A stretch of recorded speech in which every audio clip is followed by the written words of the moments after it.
Luego de una completa evaluación, comienzo el tratamiento con técnicas suaves para relajar la zona mandibular. Cuando se trata de bruxismo, aplico técnicas intrabucales que son esenciales para poder identificar las fibras más afectadas del músculo macetero y así lograr un abordaje más preciso.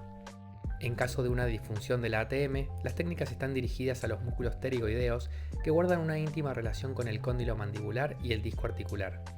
Las técnicas de movilidad favorecen el estiramiento de los ligamentos, mejorando la amplitud de los movimientos. Los músculos del suelo de la boca también suelen estar involucrados en los problemas temporomandibulares. La punción seca del músculo macetero es una de mis herramientas preferidas, dando excelentes resultados desde la primera aplicación.